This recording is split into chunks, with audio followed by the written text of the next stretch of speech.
नमस्कार दोस्तों, new direction classes 2.0 में आपका स्वागत है। पिछली वीडियो में हमने क्रोमोसोम यानी गुणसूत्र के बारे में पढ़ा था। आज उसी क्रम में हम कोशिका का विभाजन और कोशिका का वर्गीकरण के बारे में पढ़ने वाले हैं। अगर वह वीडियो आपने नहीं देखी है तो प्लेलिस्ट में जाकर उसको देख सकते हैं, क्योंकि अगर आप उस वीडियो को देखते हैं तो यह जो आज का जो टॉपिक हमारा उसको समझने में आपके लिए और आसानी रहेगी। तो चलिए शुरू करते हैं। तो सबसे पहले हम देखते हैं कोशिका का वर्गीकरण यानी क्लासिफिकेशन ऑफ सेल। कोशिका का वर्गीकरण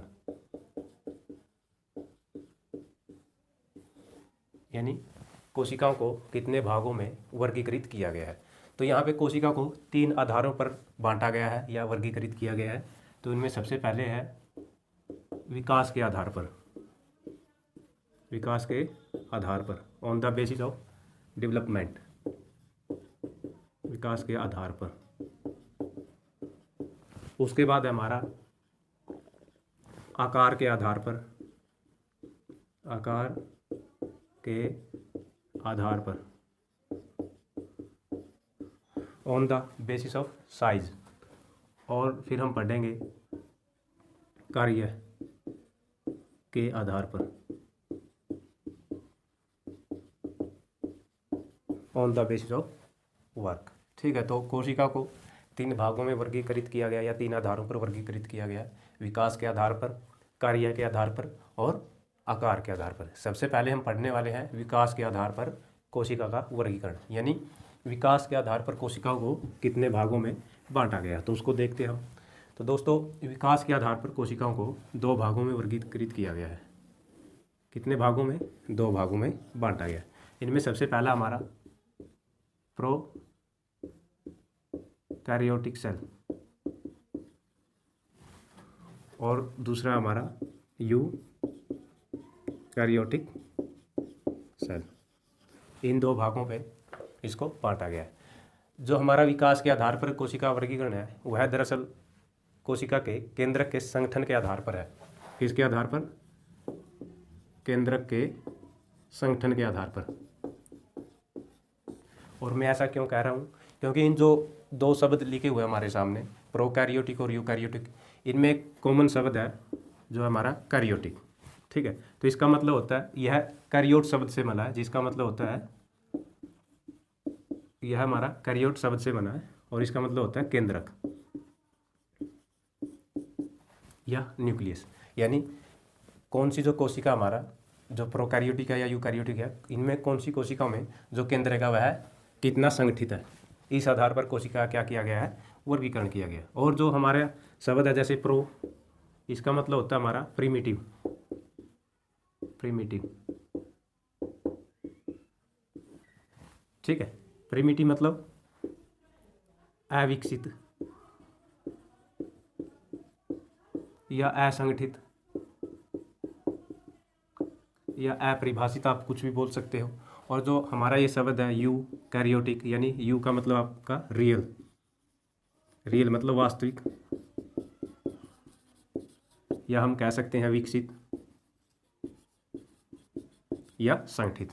यानी सीधा सा मतलब ये है, जिस भी कोशिका का जो केंद्रक है वो जितना संगठित है और कितना संगठित नहीं है, उस आधार पर कोशिका को वर्गीकृत किया गया। तो इस नाम से ही पता चलता है, यूकैरियोटिक का मतलब, यू का मतलब रियल यानी तुम, यानी हमारे में कौन सी सब कोशिका होती है? यूकैरियोटिक कोशिका पाई जाती है। यानी यह बहुकोशिकीय जीवों में यूकैरियोटिक कोशिका पाई जाती है। जैसे रियल कैरियोटिक मतलब केंद्रक, जिसका केंद्रक रियल हो, संगठित हो, विकसित हो, उस कोशिका को हम क्या कहते हैं? यूकैरियोटिक कोशिका।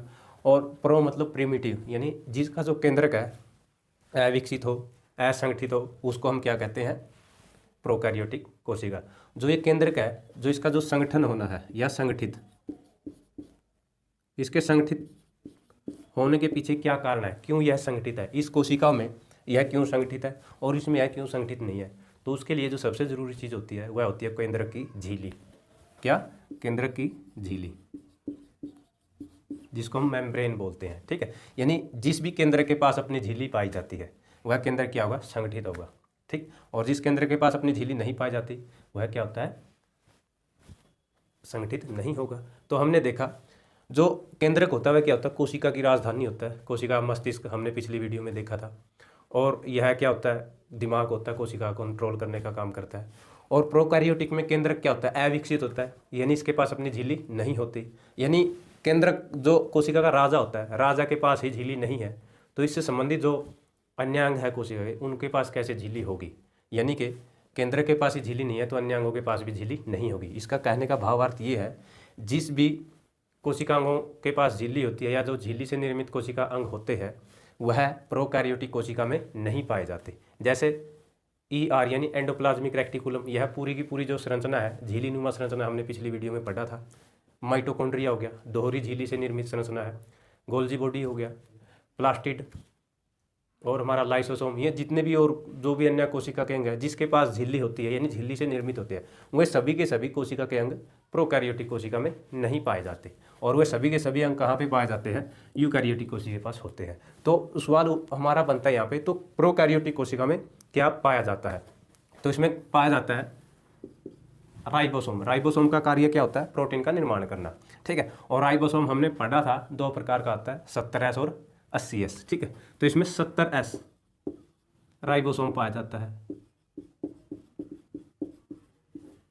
और क्या पाया जाता है, यह जो कोशिका है यह कोशिका झिल्ली से निर्मित होती है, यानी कोशिका झिल्ली के अंदर ही सभी के सभी जो भी कुछ अंग पाए जाते हैं उसी के अंदर पाए जाते हैं। यानी इसमें क्या पाई जाती है, सेल मेम्ब्रेन यानी कोशिका झिल्ली पाई जाती है।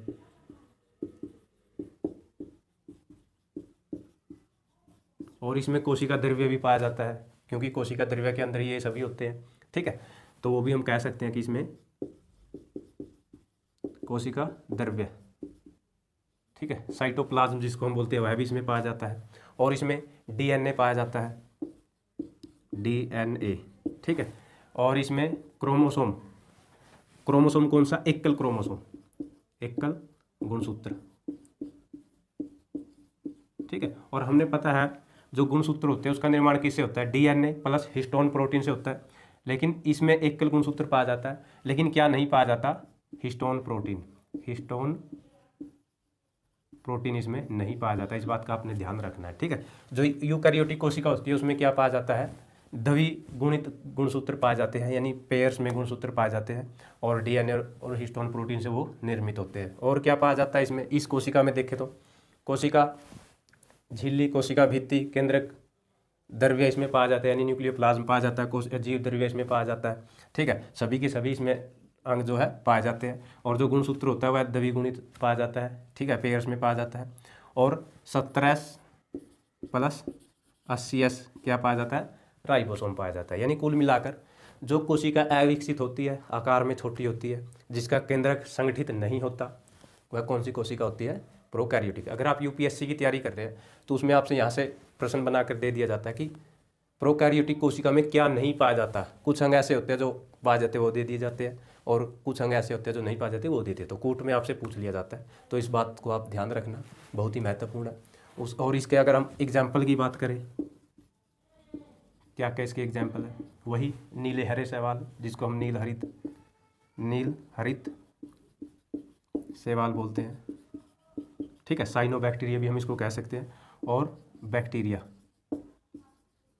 ठीक है। और इसमें क्या पाया जाता है, बैक्टीरिया इसका उदाहरण है, ठीक है। और अगर हम इसके एग्जाम्पल देखें तो वही जो बहुकोशिकीय जीवों से निर्मित लगभग सभी जीव इसमें शामिल हो जाते हैं, जैसे पादप कोशिका, जंतु कोशिका, कवक, ठीक है। तो ये सभी इसके एग्जाम्पल है, यानी एनिमल सेल और प्लांट सेल सभी के सभी इस कोशिका के उदाहरण है, ठीक है। अब आगे हम देखते हैं जो कोशिका का वर्गीकरण है किसके आधार पर, आकार के आधार पर, on the basis of size. उसके आधार पर हम देखते हैं कि कोशिका जो सबसे बड़ी कोशिका कौन सी है, सबसे छोटी कोशिका कौन सी है। अगर हम बात करें मानव शरीर को लेकर, मानव शरीर की सबसे बड़ी कोशिका कौन सी है और सबसे छोटी कोशिका कौन सी है, संपूर्ण जगत में सबसे बड़ी, सबसे छोटी। तो ये तमाम प्रकार की बातें हैं जो किसके अंतर्गत शामिल है, कोशिका का जो वर्गीकरण है आकार के आधार पर उसमें, यानी आकार के आधार पर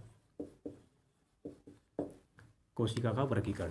तो सबसे पहले हम देखते हैं इसमें संपूर्ण जगत में, कहाँ पे, संपूर्ण जगत में, संपूर्ण जगत में सबसे बड़ी कोशिका, सबसे बड़ी कोशिका और सबसे छोटी कोशिका, लार्जेस्ट स्मॉलेस्ट सेल। ठीक है, और वहीं अगर हम बात करें मानव में सबसे बड़ी कोशिका और सबसे छोटी कोशिका।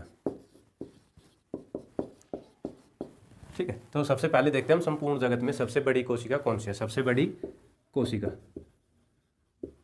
तो इसमें सबसे बड़ी जो कोशिका होती है हम सब जानते हैं, उसके बारे में कोई नई चीज़ नहीं है। शुतुरमुर्ग का अंडा, शुतुरमुर्ग का अंडा। ठीक है, यानी ऑस्ट्रिच एग।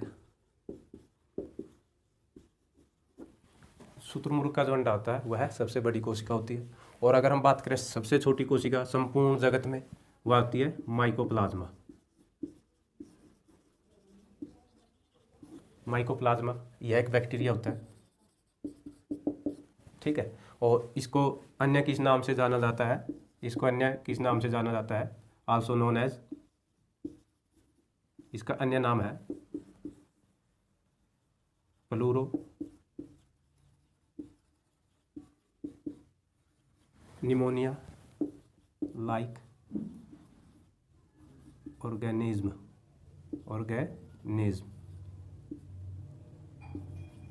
यानी PPLO। ठीक है, तो माइकोप्लाज्मा होता है, इसका जो अन्य नाम होता है उसको किस नाम से जाना जाता है? इसी का दूसरा नाम है प्लूरो निमोनिया लाइक ऑर्गेनिज्म यानी PPLO। और यह क्या होती है? पूरे संसार में सबसे छोटी कोशिका होती है। और वहीं अगर हम बात करें मानव शरीर में सबसे बड़ी कोशिका, यहाँ पर दो चीज़ों को ध्यान रखना होता है, एक बड़ी कोशिका और एक सबसे लंबी कोशिका। ठीक है, अगर हम बात करें सबसे बड़ी कोशिका की, तो वह होता है हमारा जो महिलाओं में पाया जाता है अंडाणु यानी ओवम। ठीक है, सबसे बड़ी कोशिका होती है। और सबसे लंबी कोशिका होती है तंत्रिका कोशिका।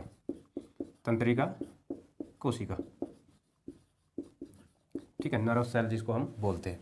और वहीं अगर हम सबसे छोटी कोशिका की बात करें, तो यह हमारे जो मस्तिष्क का एक पार्ट होता है, आगे हम इसके बारे में पढ़ने वाले हैं,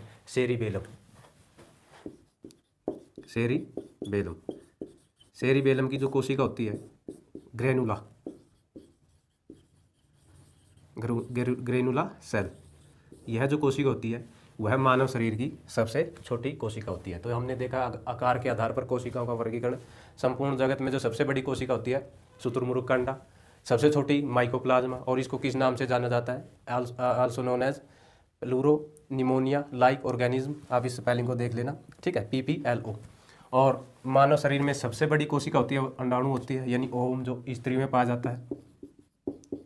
ठीक है, और सबसे लंबी कोशिका तंत्रिका कोशिका, यह सबसे लंबी कोशिका होती है, यह हमारे मस्तिष्क में पाई जाती है। और इसकी एक खास बात यह है, इसका कभी भी विभाजन नहीं होता। ठीक है, यानी हमारे शरीर में जो ऐसी कौन सी कोशिका जिसका विभाजन नहीं होता, तो वह होती है हमारी तंत्रिका कोशिका। इसलिए जो सिर में लगने वाली चोट है वह हमारे लिए गंभीर हो सकती है, हम गंभीर चोट लगने से मृत्यु भी हो सकती है। ठीक है, तो इस कोशिका का कभी भी क्या नहीं होता? विभाजन नहीं होता। ठीक है, और सबसे जो छोटी कोशिका होती है सेरिबेलम की, जो पश्च मस्तिष्क का हमारा भाग होता है, आगे हम पढ़ने वाले हैं। ठीक है, ब्रेन की ही है यह भी कोशिका, ग्रेनुला सेल जिसको हम बोलते हैं, यह सबसे छोटी कोशिका होती है। आगे हम पढ़ने वाले हैं, ये था हमारा आकार के आधार पर कोशिका का वर्गीकरण। अब हम जो बात करने वाले हैं वह है हमारा कार्य यानी काम के आधार पर जो कोशिका का वर्गीकरण है, उसको कितने भागों में कोशिका को डिवाइड किया गया, बहुत ही महत्वपूर्ण है। जैसे देख लेते हैं, कार्य के आधार पर कोशिका का वर्गीकरण। ठीक है, पहले भी पिछली वीडियो में क्रोमोसोम में जब हमने पढ़ा था, इसके बारे में पढ़ चुके हैं, कोई नई चीज़ हमारे लिए नहीं है, तो आप पिछली वीडियो जाकर देख सकते हैं। लेकिन फिर भी हम इसको यहाँ पर भी डिस्कस करने वाले हैं। तो इसको कितने भागों में बांटा गया है? कार्य के आधार पर इसको 2 भागों में बांटा गया है। यहाँ पर भी जैसे हम देख लेते हैं, एक होती है हमारी कायिक कोशिका, जिसको हम सोमैटिक सेल बोलते हैं, सोमैटिक सेल।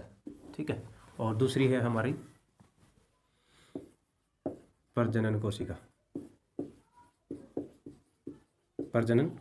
इसको हम जर्म सेल, ठीक है, या गैमेट हम इसको बोल सकते हैं। इसका कार्य क्या होता है? इसका कार्य होता है शरीर निर्माण का, शरीर का निर्माण करना। ठीक है, यानी हमारे जो पूरे के पूरे शरीर का जो निर्माण है वो किन कोशिकाओं से होता है? कायिक कोशिकाओं से। कायिक का मतलब दैहिक, शरीर से संबंधित इसका मतलब होता है। तो यानी हमारे पूरे शरीर का जो निर्माण है वो किन कोशिकाओं से होता है? कायिक कोशिकाओं से। और इनमें जो क्रोमोसोम की संख्या है, ये हमारी कोशिका है, ये केंद्रक, इनमें जो क्रोमोसोम की संख्या वो कितनी पाई जाती है? 46। और यह द्विगुणित होती है, द्विगुणित। ठीक है, यानी डिप्लॉयड, पेयर्स में पाई जाती है, जोड़ों में पाई जाती है। ठीक है, और यह इसका जो विभाजन है, हम मनुष्यों की बात करें, हमारे शरीर की कोशिकाएं, क्रोमोसोम की संख्या 46 होती है। ठीक है, द्विगुणित होती है। और जो इसका विभाजन है, विभाजन कौन सा विभाजन होता है इसमें? समसूत्री विभाजन।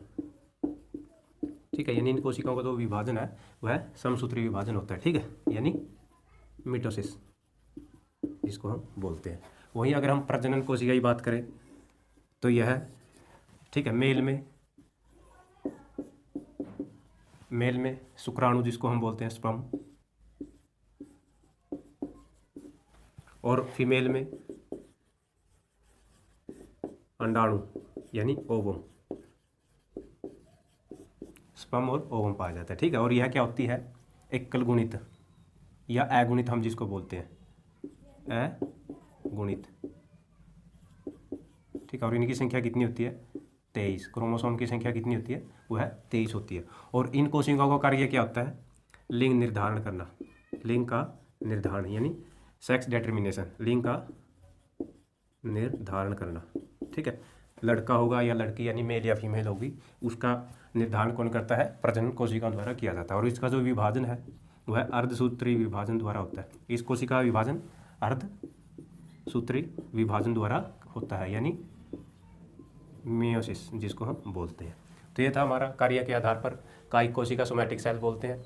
मनुष्य की अगर हम बात करें 46 क्रोमोसोम पाए जाते हैं। ठीक है, जिसको हम वह यह भी पेयर में पाए जाते हैं। और इसका क्या कार्य होता है? शरीर का निर्माण करना। और इसका जो विभाजन है वह समसूत्री विभाजन होता है। ठीक है, और प्रजनन कोशिका, इसका कार्य है लिंग निर्धारण करना। मेल में स्पर्म और फीमेल में ओवम पाया जाता है। और संख्या में ये कितने होते हैं? अगुणित होते हैं, यानी इनकी संख्या कितनी पाई जाती है? 23 पाई जाती है। और जो इसका विभाजन है वह क्या होता है?